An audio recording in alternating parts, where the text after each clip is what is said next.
Hi, NOVA staff.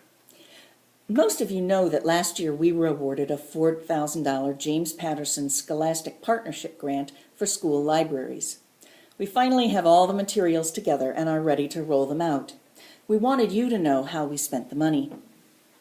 About a quarter of it went for ESL materials, both nonfiction in Spanish language, as well as fiction and biography reflecting Hispanic culture in both English and Spanish.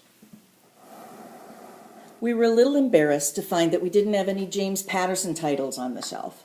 He's been writing and co-writing children and young adult titles for several years, so another quarter of the grant went to purchase the ones that were appropriate for our student body.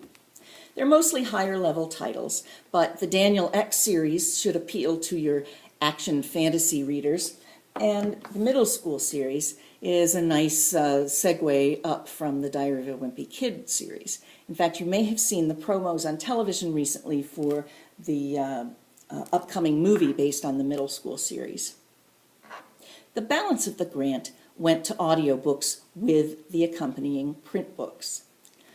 You know the data. Kids comprehend and retain up to 15% of what they read, up to 20% of what they hear, but over 50% of what they read and hear together. To support literacy levels at Avon, our goal was to put as many audio and print titles together as possible and to package them to create the expectation and habit that they be used together. This is what that looks like. During Library Boot Camp, we showed students the new packaging and explained why we've done this. I'm sure you've seen some of our existing titles in the classroom in their new packaging.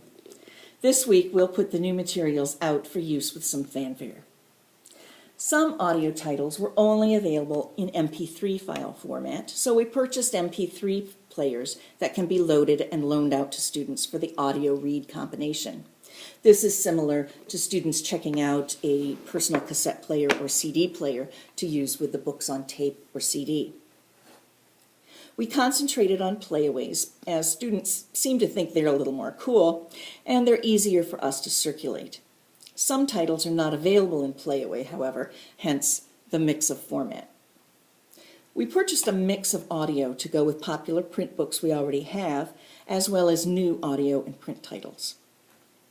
In addition, we purchased one set of a series called Lightbox.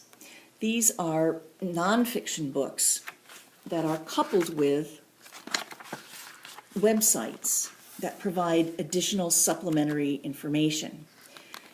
We thought these might be a good way for you to further integrate technology into what you're teaching in class, and we would really appreciate your input as to whether these are useful tools.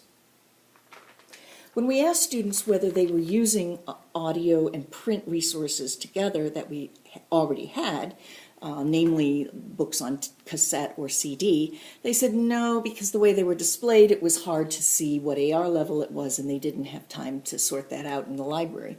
So we added AR labels to the bags of each of the cassette and CD sets. And as they hang on the rack, the AR level is readily visible from the student's point of view. As always, please let us know when you find new titles or formats that support your curriculum or are just good reads. We want to keep you and your students supplied with the best research and fun materials that we can.